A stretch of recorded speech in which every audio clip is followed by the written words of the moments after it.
Selamat malam, berjumpa lagi di channel Cerita Kak Sri. Apa kabar kalian semua pemirsa? Saya harap kalian semua baik-baik aja di malam hari ini ya. Malam hari ini tuh kita buat video itu agak lambat sedikit. Sebenarnya saya udah ada bahannya itu dari semalam, tapi saya tak ada masa untuk membuat vlognya karena hari ini tuh saya agak sibuk sedikit. Biasalah PBB, pengangguran banyak acara like me. Oke. Saya harap masa kalian dengar video ini kalian udah mandi, udah makan dan tinggal tunggu tidur aja. Mau baring-baring dalam bilik, atas katil, bawa handphone, tengok video saya ya. Oke pemirsa, hari ini kita mau membahas apa? Nah, saya ada ambil macam yang saya cakap semalam pemirsa. Saya ada ambil satu video lagi dari TikToker Malaysia yang semalam pemirsa. Kenapa? Karena saya tuh tertarik dengan cara dia mereview Indonesia. Kalau saya tengok di beberapa video TikTok dia ini sebenarnya istilahnya enggak ke Indonesia aja. Dia itu memang orangnya traveling. Ada dia pergi Vietnam, ada pergi Thailand. Jadi mungkin ada beberapa pengalaman yang bisa ia ceritakan kepada kita pemirsa ya. Nah, tapi kali ini yang saya ambil videonya itu pengalaman yang kurang menyenangkan yang dia alami di Gunung Bromo pemirsa. Kebetulan saya juga pernah kemarin nampak video TikTok dari warga negara Indonesia yang kebetulan dia itu juga datang ke Gunung Bromo ini dan dia itu ngerasa kalau ditipu oleh oknum yang ada di sekitaran Gunung Bromo ini pemirsa. Sebelum saya ceritakan penipuan yang dialaminya itu, baik kita dengar dulu video penipuan yang dialami oleh TikToker Malaysia ini. Jom kita dengarkan sama-sama. Kali ni aku nak ceritakan aku pernah kena scam dekat Bromo masa naik kuda. Waktu awal-awal kita orang naik kuda ni dah janji untuk bayar RM300,000. Jadi kami pun orderlah 6 kuda sebab ramai kan nak naik. Jadi dibawalah tu naik kuda dari awal sampailah ke akhir udah janji pulang balik RM300,000. Setelah kami udah ke satu point Bromo itu, kami pun pakailah hikmat bapak ni punya kuda. Pakai last sekali bila udah pulang balik tu, tiba-tiba bapak ini minta RM500,000. Katanya sebab jauh. Tapi padahal udah janji tu sampai ke point pertama RM300,000 dan yang terakhir tu naik tangga and then pulang balik pakai kuda RM300,000 aja. Tiba-tiba bila kita udah sampai ke bawah dia minta tambahan RM200,000.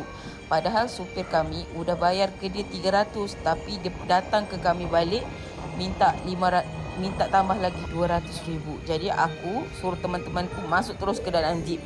Jangan dibayar karena udah janji kan dari awal okey RM300,000 6 kuda tapi diminta lain pula. Oke pemirsa, jadi ya videonya ini tuh mereka itu sebenarnya udah deal harga.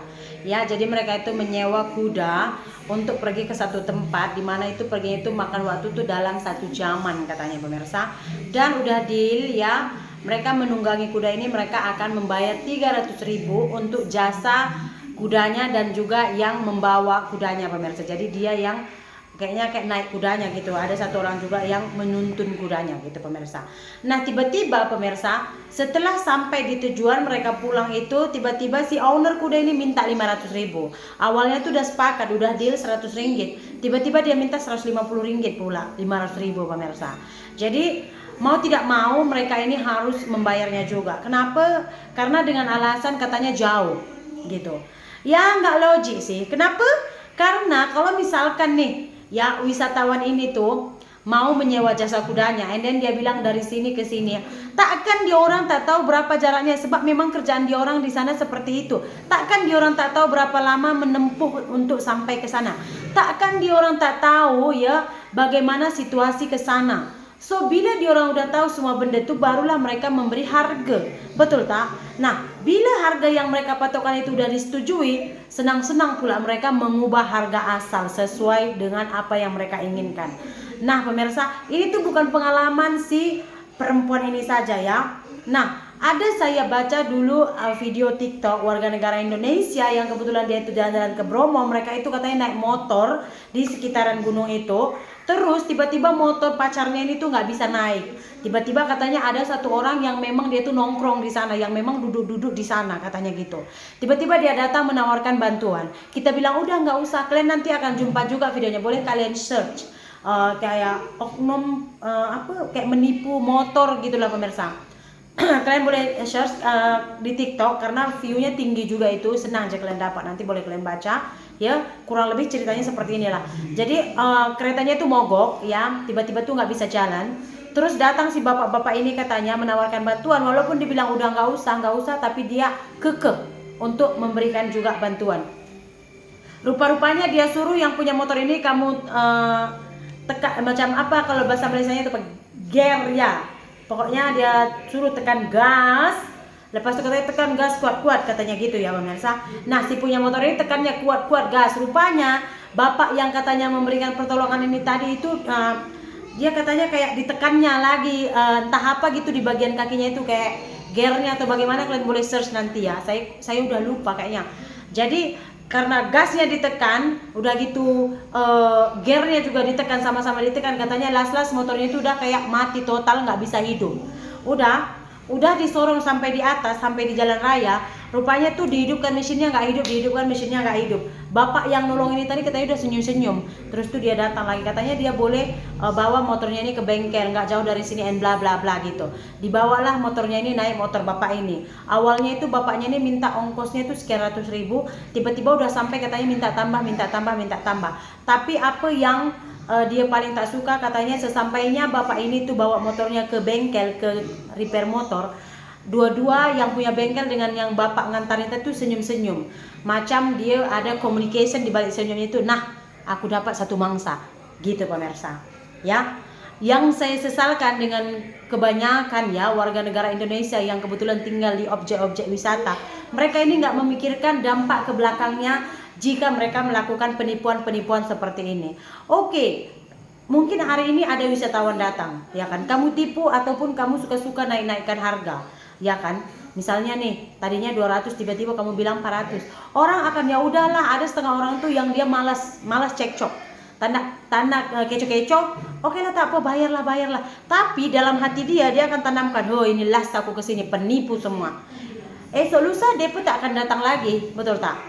Macam ini juga, ngeri kali di sini penipuannya ya. Besok nggak mau lagi deh, istilahnya dia akan jerah untuk datang ke situ, ya kan? Nah satu hari itu bolehlah kamu dapat 1-2 juta. Kecuali kalau kamu ada income lain, kamu nggak mengharapkan ini tuh untuk selamanya. Tapi contohlah setahun kemudian, saya rasa nggak ada lagi orang yang datang ke situ kalau kamu teruskan tingkah kamu ini, betul tak? Lepas udah sunyi, kamu pun nggak ada income lagi. Sebenarnya tinggal di objek wisata ini tuh paling susah. Yang pertama kita harus ramah, friendly, keamanannya harus terjaga, jangan pungli, jangan suka-suka menipu. Kalau kita terapkan macam itu, orang akan suka datang. Ada berapa banyak objek wisata yang bagus, khususnya di Sumatera ini tuh tutup karena terlalu banyak pungli. Kalian tahu pemirsa?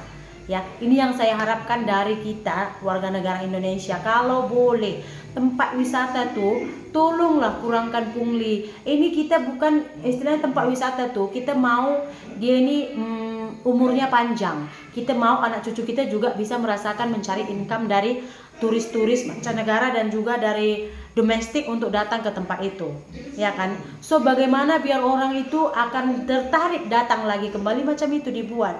Jangan buat satu image ataupun satu kenangan yang buruk setelah mereka keluar meninggalkan tempat wisatawan kamu itu, ya. Itu saja pesan saya, istri pemirsa. Kayaknya udah banyak yang kena tipu di Bromo ini. Harap-harap ke depannya oknum-oknum seperti ini tuh, orang yang original Bromo, kamu tolong basmi deh orang-orang yang seperti ini. Mana tahu mereka ini tuh nggak panjang otaknya, ya kan? Pendek otaknya, sependek akalnya gitu. Jadi mereka nggak mikirkan masa depan Bromo ini, gunung secantik itu, pemandangan seindah itu, nanti nggak ada lagi orang yang mau datang ke situ. Karena apa? Karena kerap penipuan-penipuan seperti ini, ya. Oke, untuk malam ini borak-borak kita sampai di sini saja.